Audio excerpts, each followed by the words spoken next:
ಆ ಮನಿ ಅಂತಿತ್ತು, ಏನು ಗಂಟು ಬಿದ್ದರು ಇವನಿಗೆ. ಯಾವಾಗ ಸುಖ ಸಿಗ್ತದೆ? ಮನೆ ಕಟ್ಟಿದಾಗ ಸಿಗ್ತದೆ.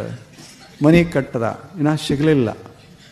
ಬಣ್ಣ ಹಚ್ಚದ, ಮನಿದೆಲ್ಲ ಬದಲಾವಣೆ ಮಾಡಿಕೊಂಡ, ಗಿಡಕಿ ಪಡಕಿ ಕಿತ್ತು ಆ ಕಡೆ ಈ ಕಡೆ ಎಲ್ಲ ಮಾಡ್ದ.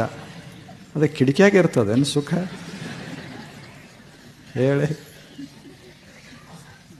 ಎಲ್ಲ ಬದಲು ಮಾಡ್ಕೋತ ಹೋದ. ಒಬ್ಬ ಬರೋದು, ಇದು ಚಲೋ ಇಲ್ಲ, ಇದರಿಂದ ನಿನಗೆ ತಾಪ ಆಗಿದ್ದು. ಆ ಮನಿ ಅಂತಿತ್ತು, ಏನು ಗಂಟು ಬಿದ್ದರು ಇವನಿಗೆ.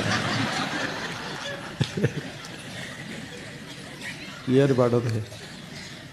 ಒಬ್ಬ ಬರವ, ಟೇಬಲ್ ಆಚೆ ಕಡೆ ಇಡ್ರಿ, ಕುರ್ಚಿ ಹಿಂಗಿಡು, ಈ ಮೂಲಿ ಕಡೆ ಇಟ್ಕೊ, ಮುಖ ಮಾಡು, ಬಾಗಿಲ ಕಡೆ ಮುಖ ಮಾಡಬೇಡ, ಬರೀ ಬೆನ್ನು ಮಾಡು. ಏನಿದೆಲ್ಲ?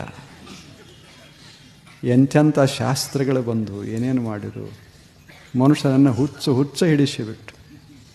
ಇನ್ನು ಕೆಲವು ಕಡೆ ಬಂದವ, ಕಷ್ಟ ಇಷ್ಟೇ ಮಾಡ್ಕೋಬೇಕು, ನಡುವೊಂದು ಲೈನ್ ಬಿಡಬೇಕು, ಅಡ್ಡೊಂದು ಬಿಡಬೇಕು, ಅಂದರೆ ಸ್ಮರಣ ಶಕ್ತಿ ಹೆಚ್ಚಾಗ್ತದೆ. ಏನೇನಿದೆ?